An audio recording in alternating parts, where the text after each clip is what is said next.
My God, it's Stone Cold. The Hellraiser is back. Here we go. Evolution of the Shield. John Cena versus the Showstopper. Hulk Hogan and The Rock in the same ring. You will never take my place at the head of the table. Undertaker with a Hell's Gate submission. Oh my God! What?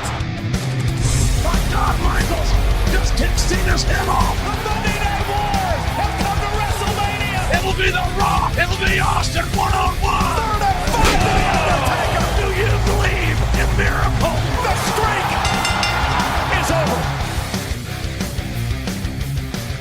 Hey, what's going on, guys, and welcome back to WWE Retro on the WWE podcast on this Friday, July 29th, as we are one day away from SummerSlam. A SummerSlam that's feeling relatively underwhelming heading into what is, seemingly the third biggest pay-per-view of the year behind the Royal Rumble and WrestleMania. I gotta say, especially with Riddle and Seth Rollins not having a match at the pay-per-view or the Premier Live event, it really does feel like one of the more underwhelming SummerSlams in the history of the pay-per-view, especially given the fact of how big last year's card was, with like the main event of Cena versus Roman Reigns and the subsequent return of Brock Lesnar.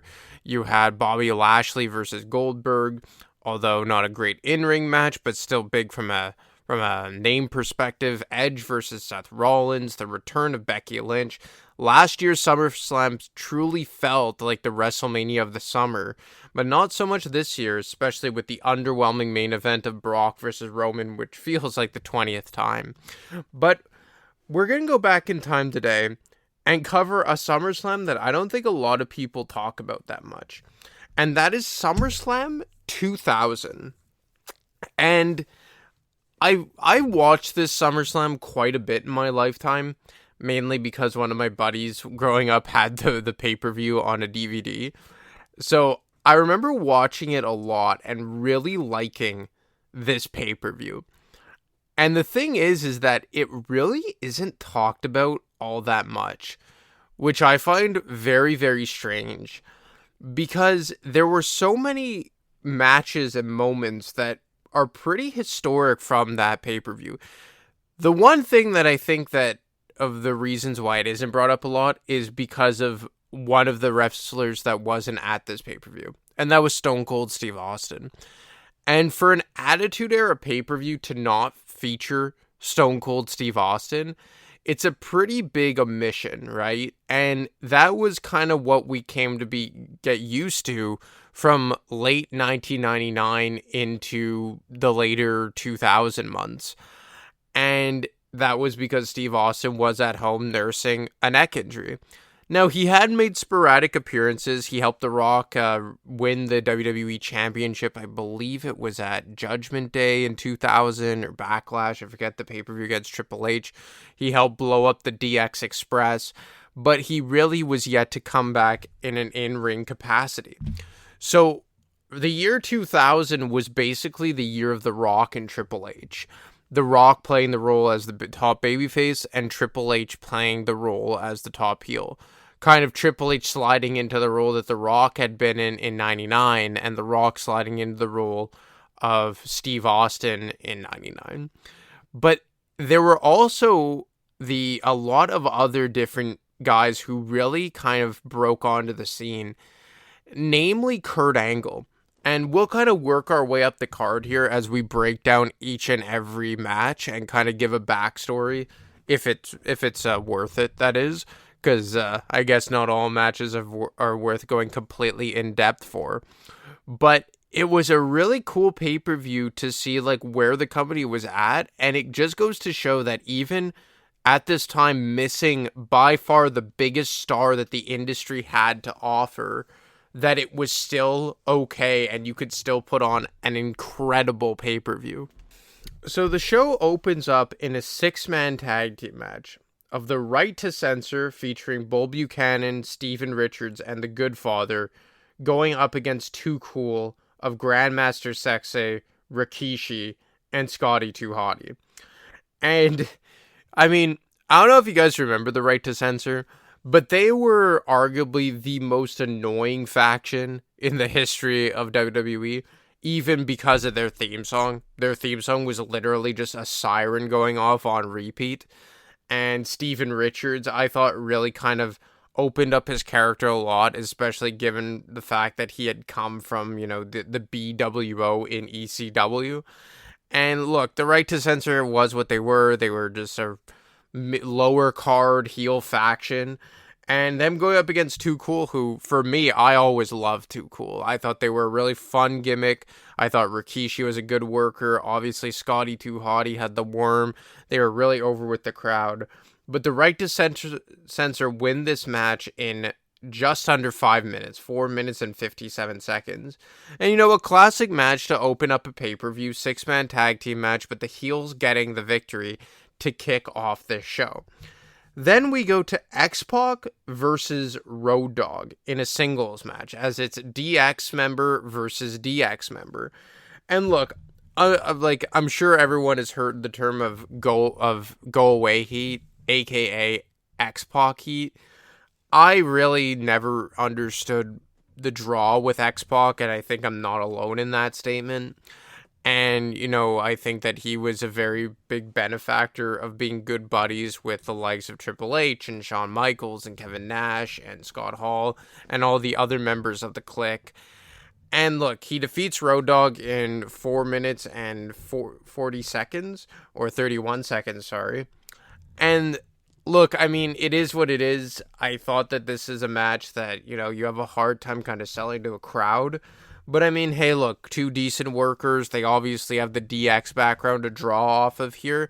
But I think that it really just is a tough time, or it's a tough match to get people to buy into, especially given the other talent that was on the card. And that was one thing about the way this card was structured, is that it increasingly got better and better and better as it worked its way up the card. And I thought that more so in later years, they really tried to balance out a card where, let's say, WrestleMania 35, you open with Seth Rollins versus Brock Lesnar for the Universal Championship, or WrestleMania 23, where Batista and The Undertaker go on at 8:30 for the World Heavyweight Championship, or WrestleMania 37, where Bobby Lashley and Drew McIntyre open the card for the WWE Championship. Back then, it really felt like it was a steady increase and working your way up the ladder as you got later on into the night. Then you have an intergender tag team match for the Intercontinental Championship of Eddie Guerrero and Chyna challenging Val Venus and his Intercontinental Championship as he tags with Trish Stratus. And Trish Stratus at this point was nothing more than a valet. She had just come off of the team of TNA, where she was the manager for Test and Albert. And here she's tagging with Intercontinental Champion Val Venus against Guerrero and Chyna. And it basically was like a singles match of Guerrero and Val Venus going after one another. But Chyna would actually end up getting the pinfall on Trish Stratus in just over 7 minutes, and Chyna becomes the Intercontinental Champion.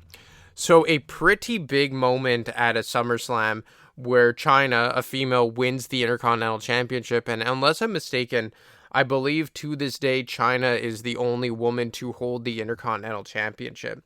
And she would win the match with, I don't even remember what it was called. It was kind of like a military press into like a frontward scoop slam on Trish Stratus. But like, at this point, Trish Stratus was far from the woman that she would end up being as arguably the greatest in-ring performer from a woman's perspective. Or not the greatest in-ring performer, that's probably not correct, but the biggest superstar that the business has had to offer.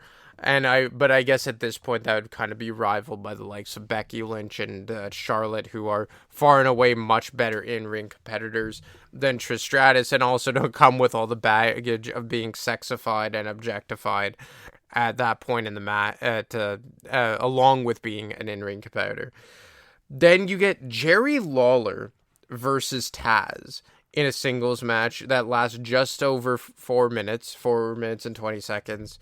And this was a cool match because it was still when Jerry Lawler wasn't too far off from being an in-ring performer.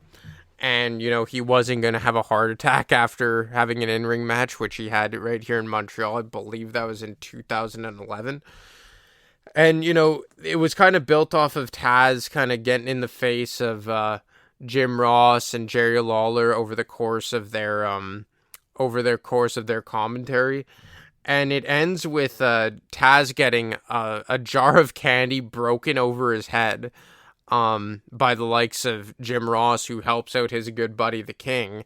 And the King scores the pinfall victory over Taz to kind of put a bow on this feud. Then we get to one of the matches, of which is my personal favorite, which is Steve Blackman versus Shane McMahon for the Hardcore Championship. That lasted just over 10 minutes. And obviously, if you guys have listened to the show enough, you know about my love for Shane McMahon. So obviously, I am biased here. But I think that this was one of the first times where a lot of respect started getting handed out for Shane McMahon. Because to this point, he had been mainly a heel, and he was a heel going into this match, where he had been, part of the corporation, helping The Rock win the WWF Championship at, Survivor Series 1998, the head of the corporate ministry, the manager to the Big Show going into WrestleMania 2000, part of the McMahon-Helmsley regime. Shane McMahon has just long been, as they called him, the prodigal son, riding on the coattails of his dad or hitching his wagon to who he thought were promising competitors in the ring. But I think it was in this match against Steve Blackman where something would take place where I think everyone would start to respect Shane McMahon as not only just the boss's son, but as an in-ring competitor.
And look, I don't want to go on another Shane McMahon tangent. I did an entire episode dedicated to his career.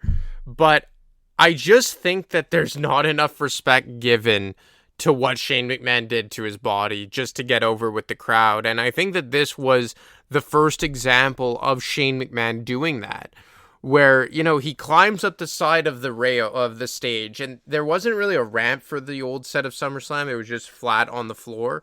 So he's kind of climbing up like this steel structure going up the side of the big SummerSlam logo.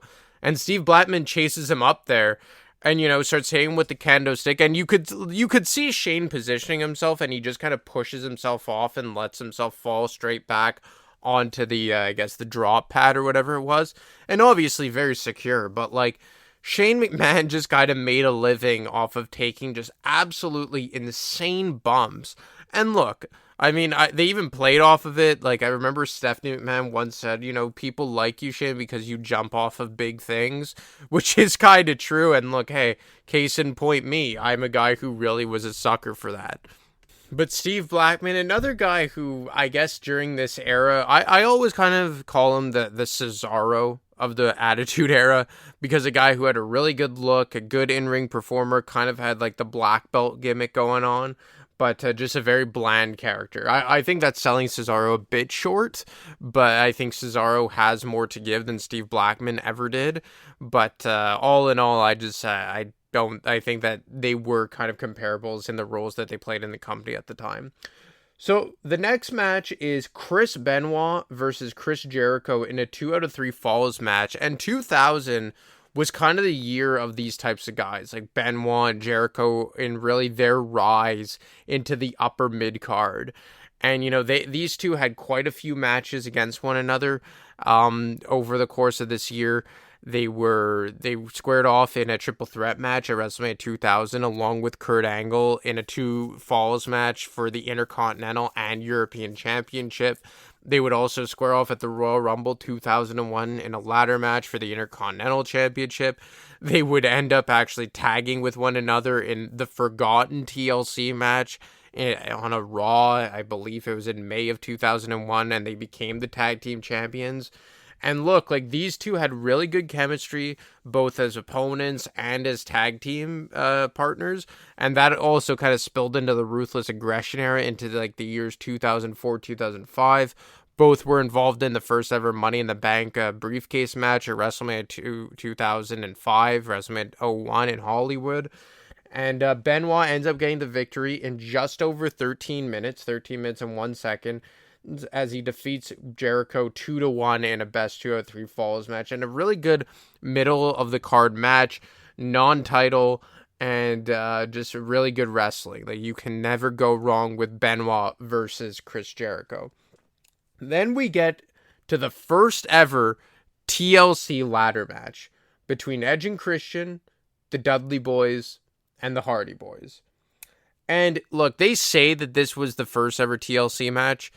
In reality, it was kind of the second match that these guys would have, because their first match at WrestleMania 16 was considered a triangle ladder match, or a 3-way ladder match for the tag team titles. But for all intents and purposes, it was a TLC match. They just hadn't thought up of the name yet.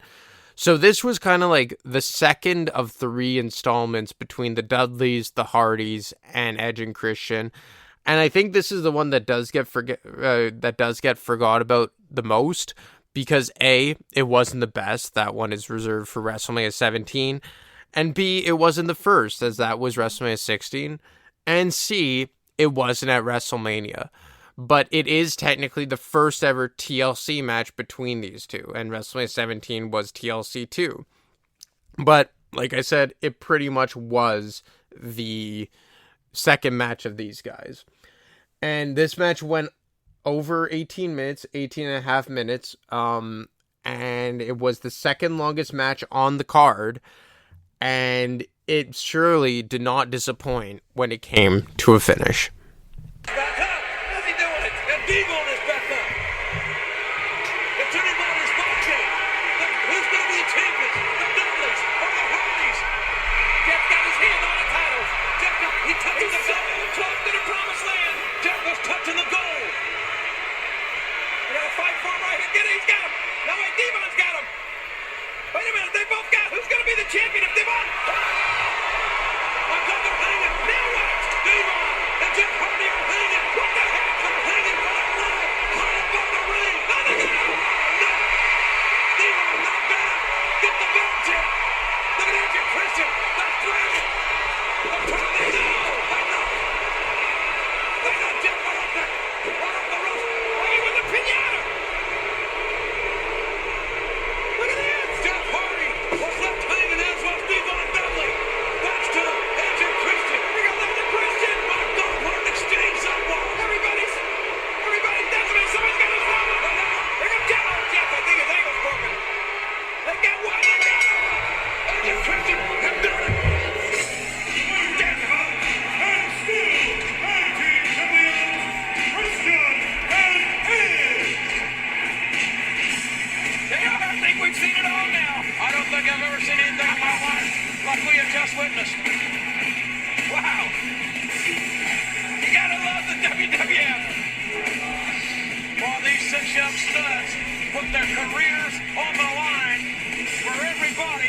action around the world here tonight. And somehow, some way, the biggest crybabies in the match, Edge and Christian, retain their tag team titles. Oh, come on, give the devils their due. Anybody that came out on top in that match deserves a world of credit. No matter whether you like them or not, that was a great match. Good point, King. You're right about that. I'm disappointed the Hardys couldn't come home and win the tag team titles. Let's go back and see some of this. Look at Bubba Ray Dudley. Unreal.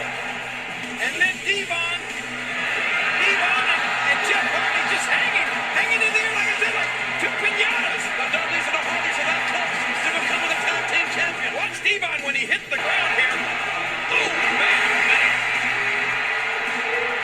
Fine. And then look at Edge and Christian. They're frantic to get Jeff Hardy down. Like a pinata, they knocked him right down, and they get the prize.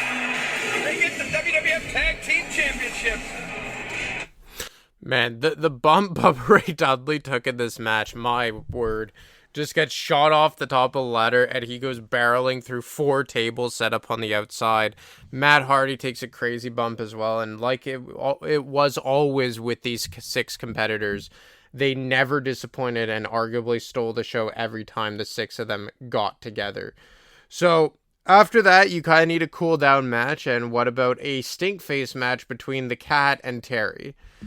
What is there to really say about this? 3 minutes and 7 seconds, a throwaway match, sexifying, objectifying women. Really no point in covering this. It served no purpose in the grand scheme of things. Moving on. We get Kane versus The Undertaker in a no disqualification match. And this is kind of the match between these two, and there's been plenty over the years that I think isn't talked about enough. This was about 2-3 months into The Undertaker's return to the company as the American Badass.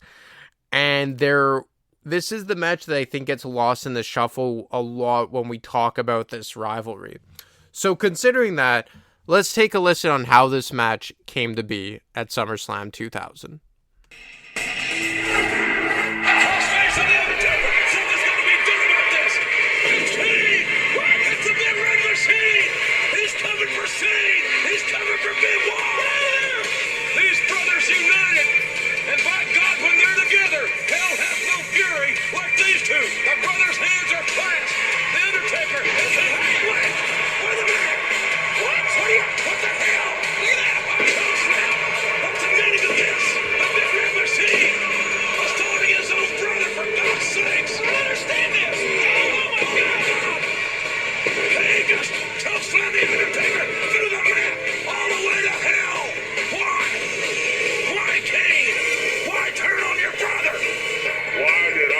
Slam my brother.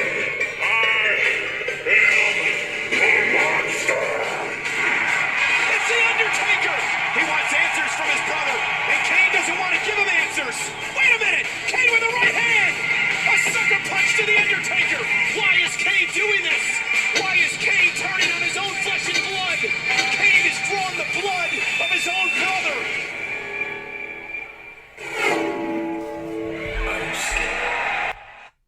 That would be the build up to this match and why it came to be. It was kind of a rushed match. I think they just wanted a big time match for the pay-per-view, and it kind of just came and went, didn't have a lot of impacts on it one way or another. It actually ended in a no contest with The Undertaker ripping Kane's mask off and Kane just retreating to the back. But for me, it was just kind of like, oh my god, we have these 2 guys, we need something for them, let's just throw this together. They really started the build to this match, I believe, like 2 weeks, a week and a half prior. So, it was a big match on paper. Taker versus Kane, that's always a big contest with one another. But in the grand scheme of things, as you heard in the promo, it just came from Kane just attacking his brother for no reason, and then his reasoning was, well, I'm a monster. So, just goes to show that even in the Attitude Era, the best era that WWE has ever had to offer, there were kind of dumb storylines. But look, when you have Kane and The Undertaker, it always kind of makes sense to throw them together just because of the history between the two. But this one was one of the more forgettable builds and matches in their historic rivalry and relationship. And then we get to the main event of The Rock defending his WWF Championship against Kurt Angle and Triple H.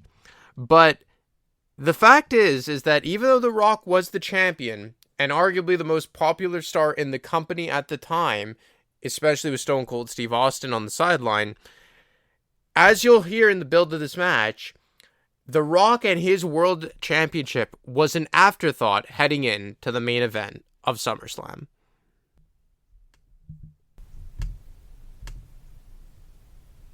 What's going to happen when Triple H and Kurt get together? Triple H, Kurt Angle, Chris Jericho, the winner of this match will meet The Rock at SummerSlam for the WWF title. Wait a minute, both men got Jericho covered. Then he's going to meet The Rock for the title at SummerSlam. It will be Kurt Angle versus Triple H versus The Rock in a triple threat match for the WWF title. Triple H and Stephanie's marriage is apparently on shaky ground. Stephanie, I know what you walked in on last week had it look pretty bad. What the hell is this?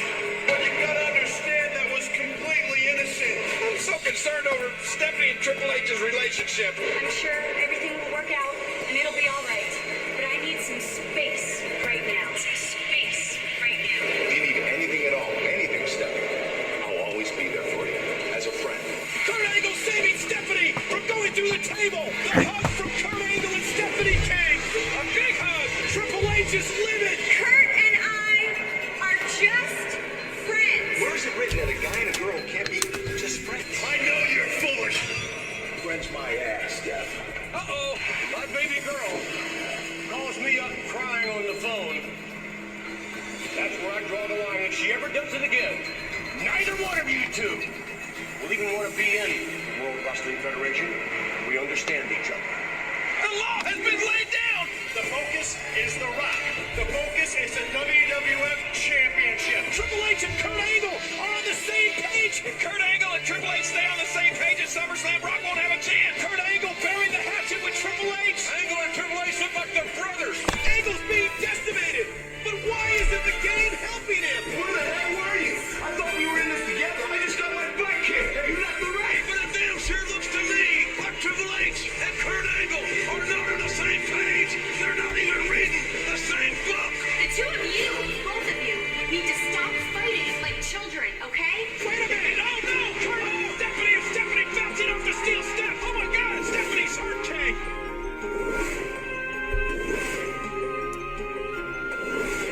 Stephanie, you stay here. No, I should go out. No, I'll go help Kurt. All right? You just stay here.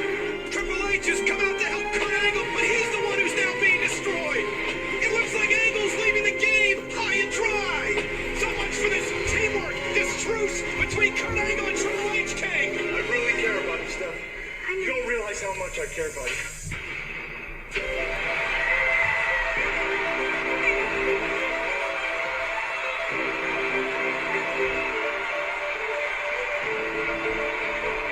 There seems to me like there's a little electricity between Stephanie and Kurt and I are just friends. Where is it written that a guy and a girl can't be just friends?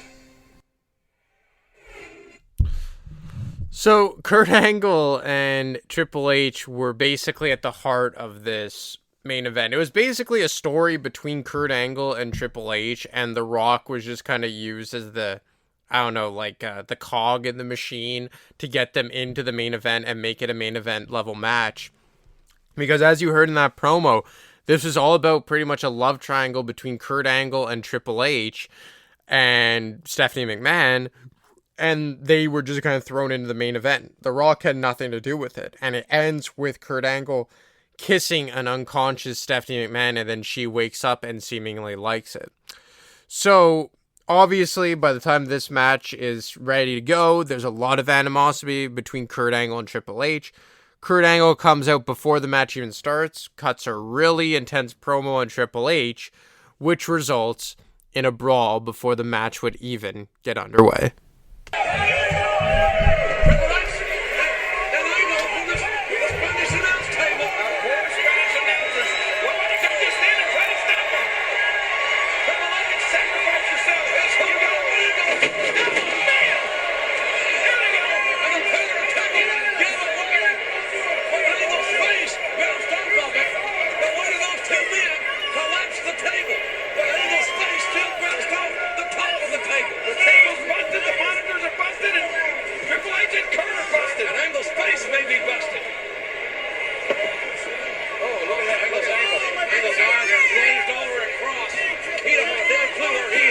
face went right into the floor.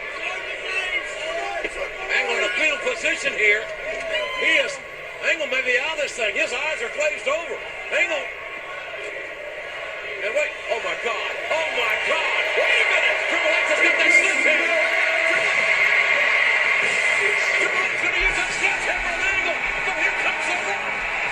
And now this match can officially get underway. The WWF Champion. And Triple H standing tall with that sledgehammer in this matchup. A two-on-one match with no disqualifications. Kurt Angle is hurt. He's hurt bad. So, 3 minutes before The Rock even comes to the ring, massive brawl breaks out between Triple H and Kurt Angle, results in one of the bigger botches of all time, with Triple H looking to give Kurt Angle a pedigree through the announce table, and the table actually gives away. And before he could even hit the pedigree, the table just completely collapses. And I believe Kurt Angle really got hurt in this instance. And you actually see Triple H, if you actually watch the video, you see Triple H several times checking on Kurt Angle. And Kurt Angle would leave the match for a bit. I'm sure it was half work and half shoot. But I remember even when they would show clips of like these guys getting hurt in like the Don't Try This at Home stuff, they would often show this clip of the botch of well, it wasn't really a botch, it was no one's fault. It was just the table gave away before Triple H could actually hit the pedigree onto the table, and Kurt Angle really just got his head bounced clean off the table, and he gets wheeled out. The Rock and Triple H kind of have a singles match for a bit, but Kurt Angle eventually makes his way back to the ring, and let's see how this match would ultimately conclude SummerSlam 2000. Definitely thrown out a sledgehammer in the ring. The Rock is helpless. The game is back in control. And now who's Stephanie throwing the hammer to? Are they able to nail the game? Wait, Stephanie, don't you get in there? There's a hammer in there. Oh, Kurt Angle going to use it. Oh my God! Oh my God! Triple H just inadvertently struck his wife. Triple H, what have you done? And Angle with a sledgehammer to the head. Outlaws the game. If Angle takes the game, we got a new champion. Stephanie's out. Help! It's over. Angle. The game cannot kick out. He is out. Look at that! The Rock playing a smackdown on Angle. Angle on the outside. Wait a minute. Rock, wait a minute. He's been knocked down by a hammer. Kurt Angle hit him with a hammer. Don't take advantage. Angle's in the door. Helpless Triple H. Is that right?